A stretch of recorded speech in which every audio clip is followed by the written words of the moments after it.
Hello दोस्तों, आज हम लोग सॉल्यूशन के कुछ न्यूमेरिकल देखेंगे जो कि आईईआरटी और पॉलिटेक्निक के लिए बहुत ही इम्पोर्टेंट है। ठीक है, देखते हैं। हमारा पहला क्वेश्चन है 250 मिली विलियन में 1 ग्राम NaOH विलियन की मोलरता है। ठीक है, तो अब देख लेते हैं दिया क्या क्या है। दिया है 250 मिली विलियन, अर्थात विलियन का आयतन कितना है 250 ml। तो ये हो गया 250 ml। ठीक है दोस्तों, अब देखिए कहा है 1 ग्राम NaOH, मतलब NaOH का भार दिया हुआ है। तो ये हो गया NaOH का भार को किससे प्रेजेंट करते हैं W से। तो ये हो गया W ऑफ NaOH कितना दिया है 1 ग्राम।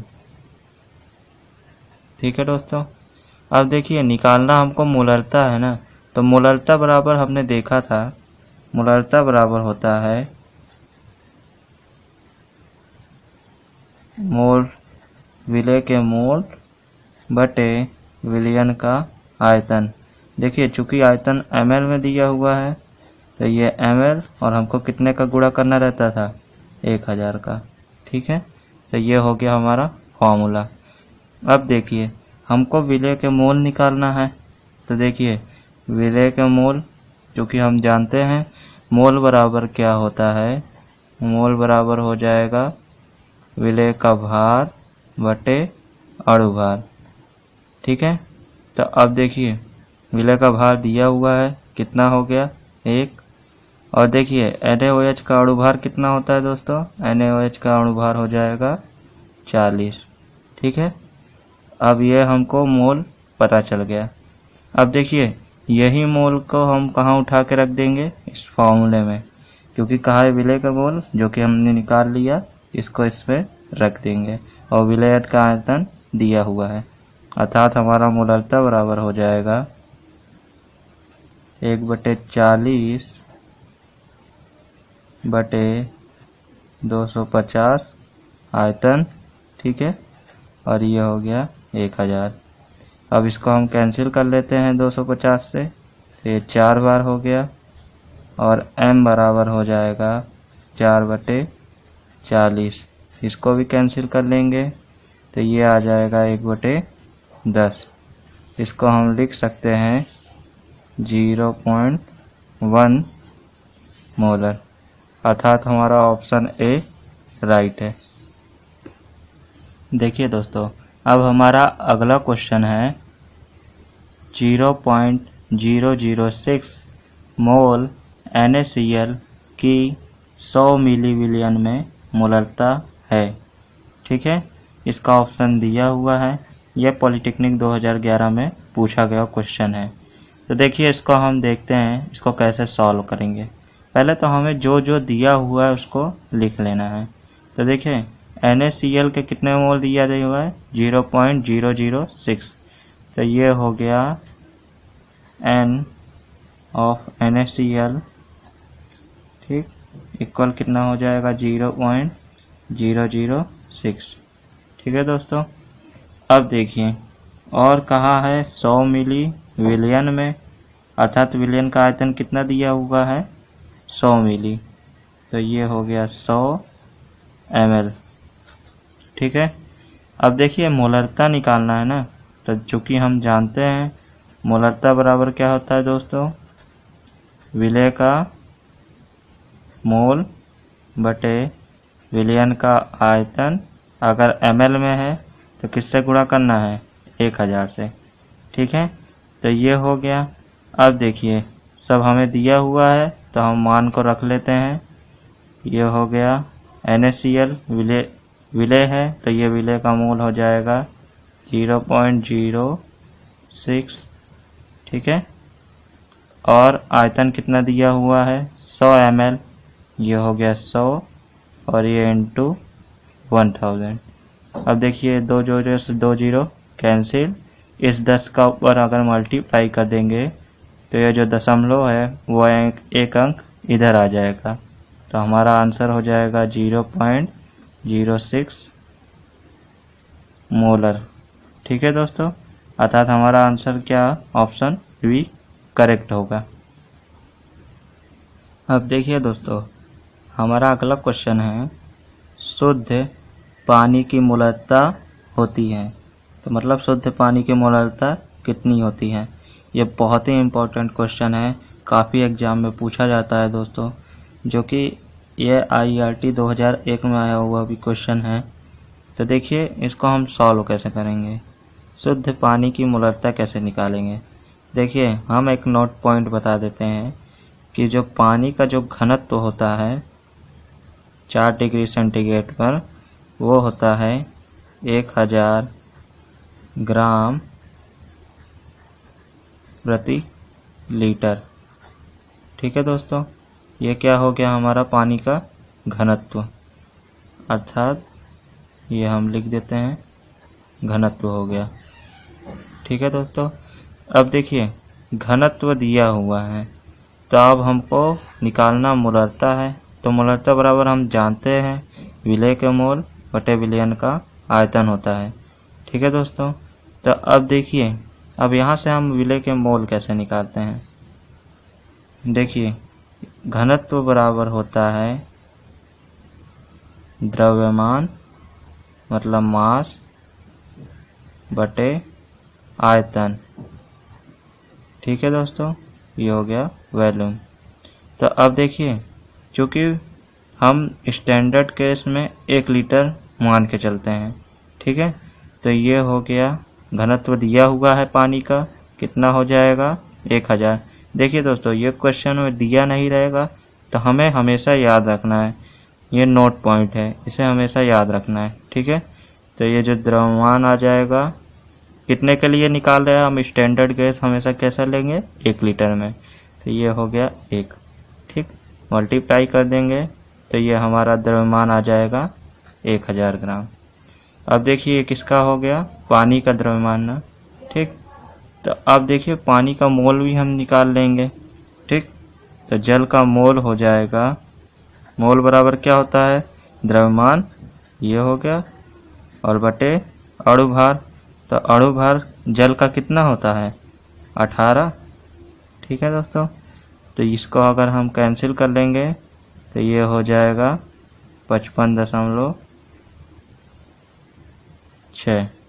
ठीक है, इसे हम कैंसिल कर देते हैं। तो अब देखिए हम जानते हैं मोलरता बराबर होता है मोल, ठीक है, बटे आयतन।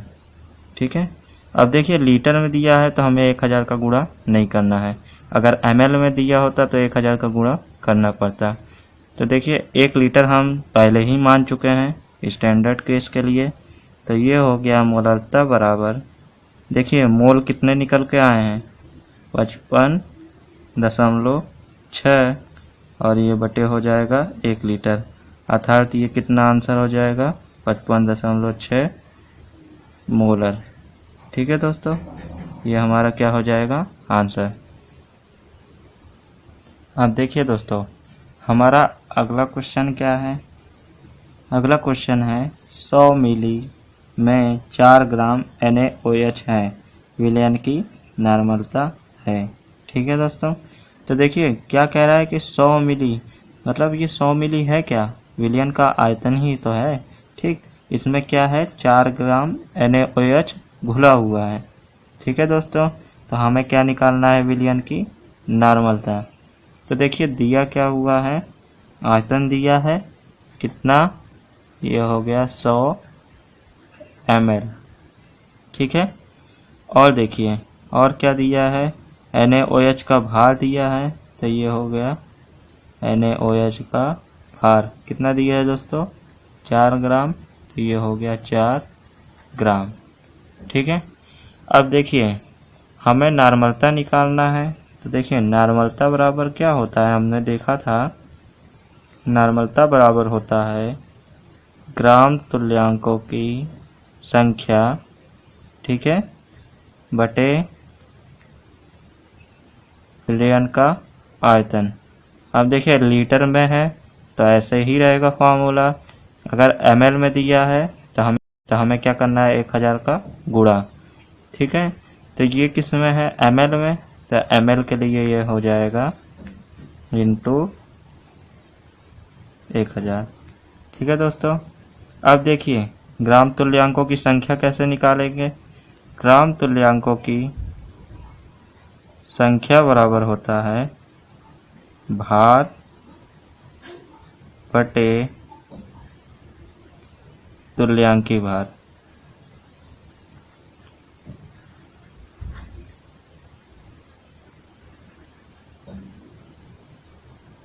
ठीक है दोस्तों, अब देखिए भार दिया हुआ है तो भार कितना हो गया 4 ग्राम, और NaOH का तुल्यांकी भार कितना होता है 40।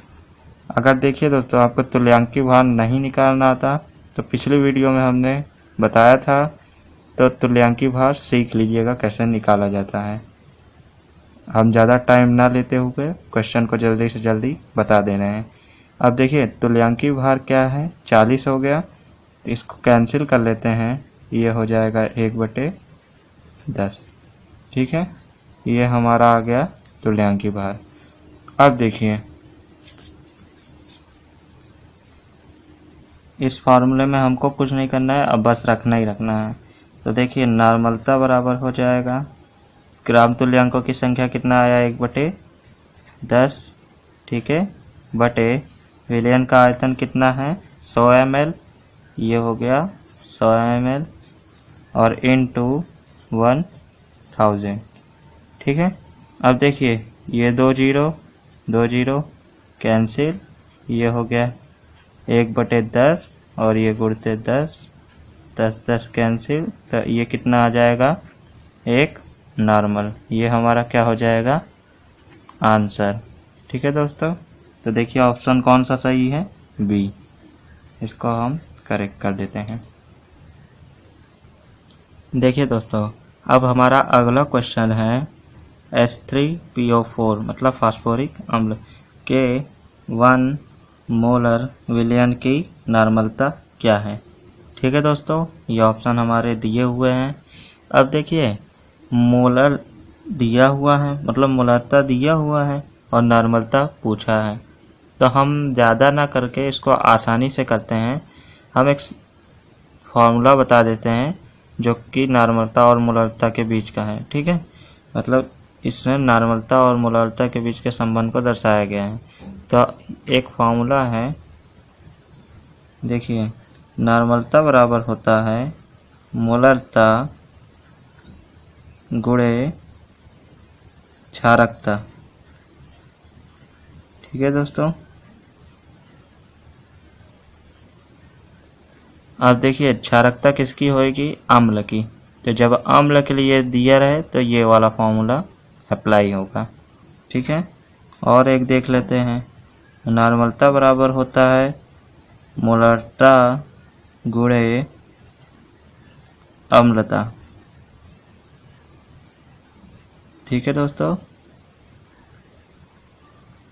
इसको बेसिसिटी और इसको एसिडिटी भी कहते हैं। ठीक है दोस्तों, अब देखिए ये अम्लता कब होएगी जब क्षार दिया रहेगा, जैसे इसकी जगह अगर NaOH दिया होता तब ये वाला फार्मूला अप्लाई होता। और देखिए और एक होता है नॉर्मलता बराबर मोलरता गुणते भार बटे तुल्यांकी भार। ठीक है दोस्तों,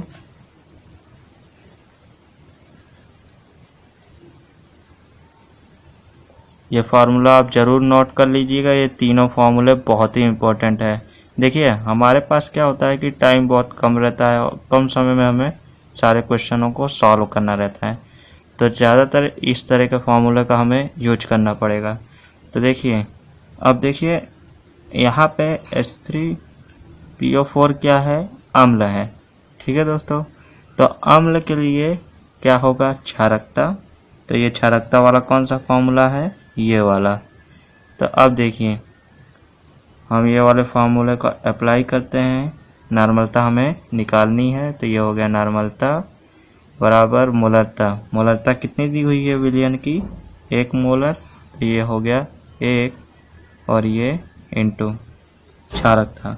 अब देखिए क्षारकता होता क्या है। क्षारकता मतलब H प्लस आयनों की संख्या या हाइड्रोजन परमाणुओं की संख्या। तो कितनी हो गई, इसमें 3 दी हुई है तो ये हो गई 3। ठीक है, तो ये हो गया N बराबर 3 नॉर्मल। ये इसका क्या हो जाएगा आंसर, अर्थात ऑप्शन डी क्या होगा करेक्ट। ठीक है, अब देखिए दोस्तों हमारा अगला क्वेश्चन है, यूरिया का एक विलयन भारानुसार 6% है। ठीक है दोस्तों, अब देखिए भारानुसार 6% का मतलब कि 100 ग्राम, ठीक है, 100 ग्राम विलयन में 6 ग्राम यूरिया घुला हुआ है। जब भारा अनुसार दिया रहेगा तो इस प्रकार, अगर भारा अनुसार ना देके डायरेक्ट ऐसे ही लिखा होता कि यूरिया का एक विलयन 6% है, मतलब वो क्या दिया हुआ है भार आयतन प्रतिशतता, जिसका मतलब क्या होता है 100 ml विलयन में 6 ग्राम यूरिया। क्योंकि ये भारा अनुसार है अर्थात 100 ग्राम विलयन में 6 ग्राम क्या होगा यूरिया। ठीक है दोस्तों, तो अब देखिए, अब हम जल्दी से इसको निकाल लेते हैं। तो देखिए हो जाएगा, हमें पता है यूरिया का भार कितना दिया हुआ है, देखिए 6%। हमने बता दिया भारा अनुसार का मतलब क्या हो गया विलयन का, कि 6 ग्राम यूरिया 100 ग्राम विलयन में घुला हुआ है। तो ये हो गया, देखिए यूरिया का सूत्र होता है NH2CO NH2। ठीक है दोस्तों, बराबर कितना हो जाएगा इसका भार 6 ग्राम। ठीक है दोस्तों, अब देखिए 100 ग्राम में 6 ग्राम ये है, तो बाकी जो अगर हम 100 ग्राम में से 6 ग्राम माइनस कर देंगे तो ये हो जाएगा 94, और ये क्या हो जाएगा विलायक का भार। क्यों विलायक का भार हो जाएगा ना। देखिए एक एग्जांपल समझते हैं, मान लो एक ये गिलास है, ठीक है। अब देखिए इसमें क्या है कि हम 100 ग्राम का इसमें ये जो विलयन भरा हुआ है, ठीक है। अब देखिए 100 ग्राम विलयन है, देखिए ये कहा है कि 6% यूरिया है भारा अनुसार, मतलब इस विलयन में 6% यूरिया, 6 ग्राम यूरिया है। तो 100 ग्राम में से हम माइनस कर देंगे तो बचेगा क्या, विलायक का द्रव्यमान बचेगा कि नहीं। ठीक है, क्योंकि सॉल्यूशन है तो 2 ही पदार्थ होंगे, एक तो विलय होगा जो कि हमारा यूरिया है, तो ये 6 ग्राम हो गया, तो जो बचा हुआ है वो क्या हो जाएगा 94 ग्राम इसका विलायक का भार। ठीक है, और इन दोनों को ऐड कर देंगे तो कितना ये सॉल्यूशन का भार हो जाएगा, यही तो होता है। तो देखिए ये क्या हो गया विलायक का। ठीक है, इसको हम किससे प्रेजेंट करेंगे WB से।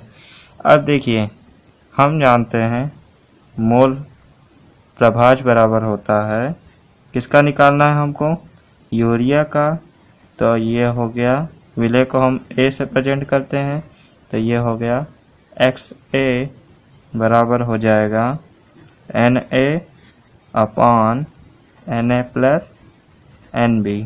ठीक है दोस्तों, जिसका हमको निकालना है उसके मोल ऊपर और बटे कुल मोलों का संख्या। ठीक है, अब देखिए हम निकाल लेते हैं Na मतलब यूरिया का मोल कितना हो जाएगा 6, मोल बराबर क्या हो जाएगा भार, तो ये दिया है 6 ग्राम, और बटे अणुभार, अणुभार कितना होता है यूरिया का दोस्तों, ये होता है 60, तो ये कितना हो जाएगा कैंसिल होके 1/10 अर्थात 0.1। ठीक है, और देखिए विलायक का इस प्रकार मोल निकल जाएगा तो कितना हो जाएगा, विलायक का भार कितना हो गया है 94। ठीक है, अब देखिए इसमें विलायक की कहीं बात नहीं कही गई है ना, तो चूंकि विलयन है तो हमेशा याद रखना कि कभी अगर विलायक की बात ना की जाए तो हमारा ज़्यादातर विलायक के तौर पे जल ही लिया जाता है। ठीक है, तो हम अपने से मान लेते हैं कि विलायक हमारा क्या है जल है। ठीक है दोस्तों, तो जल का अणुभार लिखेंगे विलायक वो है तो उसका अणुभार कितना हो जाएगा 18। इसको हम कैंसिल कर लेते हैं तो ये आ जाएगा 5.2। अब ये हमारा मोल निकल गया। अब इससे हम मोल प्रभाज वाले फॉर्मूले में इसको रख देंगे तो ये हो जाएगा 0.1, ठीक है, और Na तो ये हो गया 0.1 प्लस NB 5.2, ठीक है दोस्तों। अब देखिए 0.1 इसको ऐड कर लेते हैं, ये हो गया 5.3। ये दशमलव कैंसिल हो जाएगा और ये हो जाएगा 1/53। अब देखिए इसको हम कैंसिल कर लेते हैं तो ये कैंसिल करके टोटल आ जाएगा 0.0188। तो देखिए 2 अंक तक, देखिए इसमें से कौन सा ऑप्शन मैच कर रहा है, ये वाला 2 ही अंक तक दिया है तो यही वाला ऑप्शन सही होगा, ठीक है दोस्तों। यह IRT 2010 का क्वेश्चन था। अब देखिए दोस्तों हमारा अगला क्वेश्चन है कि 94% H2SO4 विलयन की मोलरता है, ठीक है। हमको क्या निकालना है, मोलरता, ठीक है दोस्तों। यदि H2SO4 का जो घनत्व दिया हुआ है, सॉरी यहाँ पे घनत्व ने लिखना है नहीं, ये घनत्व दिया हुआ है 1.8, देखिए लिख देते हैं, घनत्व बराबर दिया है 1.84 ग्राम प्रति ml, ठीक है।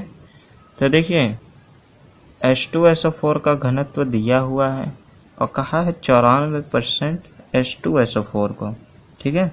तो इसका मतलब क्या हो गया कि जो 94 ग्राम, ठीक, 94 ग्राम H2SO4 किसमें घुला हुआ है, 100 ml विलयन के आयतन में। देखिए कभी जैसे हमने कह दिया कि 10% H2SO4 विलयन, तो इसका सीधे से मतलब समझना कि 10% का मतलब 10 ग्राम H2SO4 किसमें घुला हुआ है, 100 ml के विलयन में, ठीक है। तो ये जो 100 ml है किसका आयतन हो गया, विलयन का, और ये जो H2SO4 हमारा विलय का काम कर रहा है ना, तो ये कितना दिया हुआ है, 10 ग्राम। इसी प्रकार अगर हम इसको समझें कि 94%, तो क्या हो जाएगा कि जो 94% है मतलब 94 ग्राम H2SO4 किसमें घुला हुआ है, 100 ml विलयन में, ठीक है दोस्तों। तो यहाँ से हम दो चीज़ें निकालेंगे, 94 ग्राम H2SO4 मतलब H2SO4 का भार कितना हो गया, 94 ग्राम। अब देखिए दोस्तों यही इसी में दो चीज़ें हमारी निकल जाएगी। तो देखिए ये क्या हो गया, 94 ग्राम H2SO4 कितने में खुला हुआ रहता है, 100 ml में, विलयन का आयतन है तो ये हो गया 100 ml विलयन में, ठीक है। अब देखिए हमसे कहा है मोलरता निकालने के लिए, तो मोलरता बराबर होता क्या है, मोलरता बराबर होता है विलय के मोल बटे विलायक का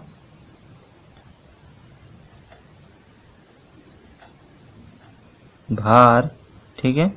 अगर केजी में है तो लिखा रहेगा केजी में ही, अगर ग्राम में लिखना है तो हमें क्या कर देना है, 1000 का गुणा, ठीक है दोस्तों। तो ये हम ग्राम वाला लिख लेते हैं।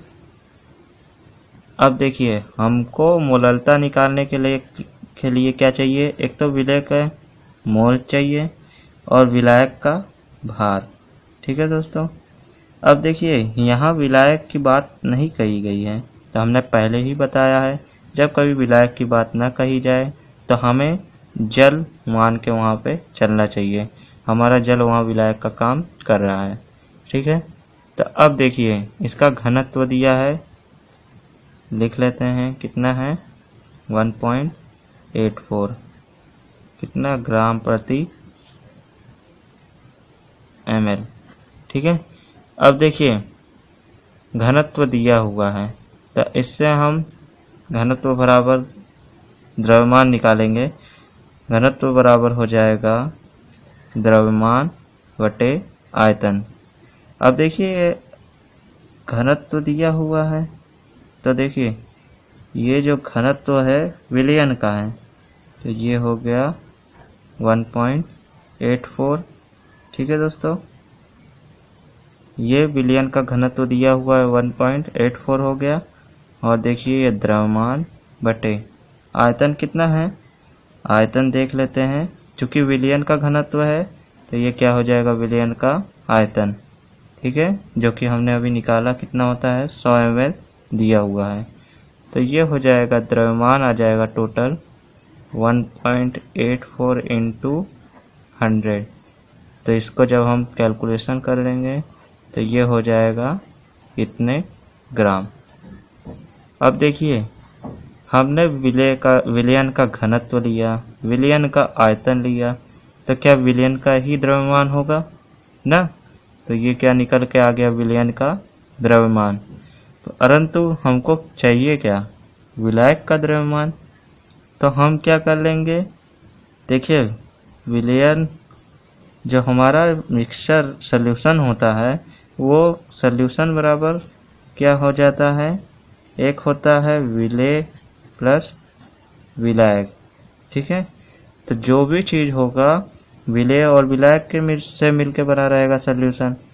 तो देखिए सॉल्यूशन का हमको पता चल गया है भार, तो इसको हम लिख लेंगे 184।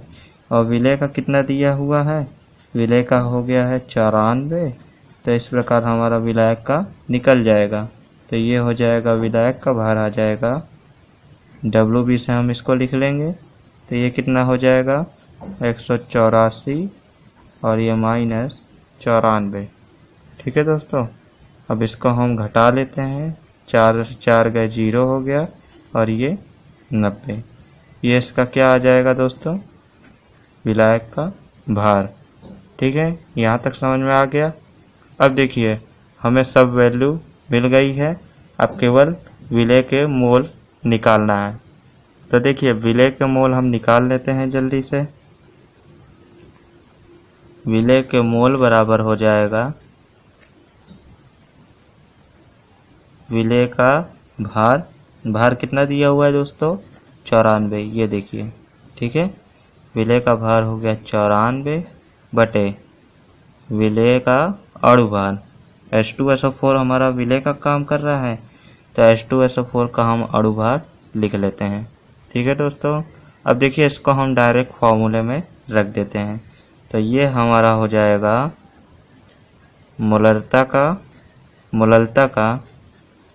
मोललता बराबर हो जाएगा, ये हो गया विलेय का मोल बटे विलायक का भार। विलायक का भार हमारा कितना निकल के आया दोस्तों 90। देखिए सब ग्राम में था तो ये भी किस में आएगा, ग्राम में।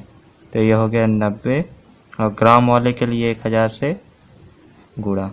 ठीक है, जब इसको हम सारा दोस्तों कैलकुलेशन करेंगे तो ये आ जाएगा 10.65।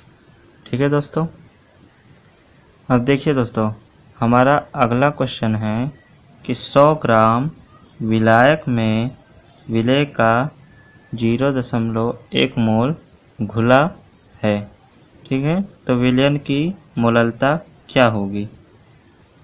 अब देखिए 100 ग्राम विलायक दिया हुआ है, विलेय के मोल भी दिया हुआ है और विलयन की मोललता पूछ रहे हैं। तो देखिए सीधे से हम फॉर्मूले में डायरेक्ट रख सकते हैं। देखिए पहले क्या क्या दिया हुआ है उसको हम लिख लेते हैं। विलायक के भार को हम WB से प्रेजेंट करते हैं, तो ये कितना दिया हुआ है 100 ग्राम। ठीक है दोस्तों, अब देखिए और विलेय का मोल कितना दिया हुआ है, मतलब Na कितना दिया हुआ है 0.1 मोल। ठीक है दोस्तों, अब देखिए इतना हो गया। अब हमें क्या निकालना है, विलयन की मोललता। तो मोललता बराबर होता है विलेय का मोल बटे विलायक का भार ठीक है। अगर ग्राम में दिया तो हमको क्या करना रहेगा, 1000 से गुणा। ठीक है दोस्तों, तो ये हो गया, सॉरी इसको स्मॉल m से प्रदर्शित करते हैं। ये हो गया स्मॉल m। अब देखिए Na, तो Na बराबर कितना हो जाएगा 0.1, और देखिए W भी कितना दिया हुआ है 100 ग्राम, और ये हो जाएगा 1000। देखिए 2 जीरो से 2 जीरो कैंसिल, और इस 10 का इसमें मल्टीप्लाई कर देंगे तो ये हमारा कितना आ जाएगा 1 मोलल। ये हमारा क्या हो जाएगा दोस्तों, आंसर। अर्थात हमारा ऑप्शन कौन सा सही है, ए। देखिए दोस्तों, अगर आपको वीडियो अच्छी लगी हो तो प्लीज़ सब्सक्राइब करिएगा, और ऐसी वीडियो पाने के लिए लाइक और शेयर करना ना भूलें।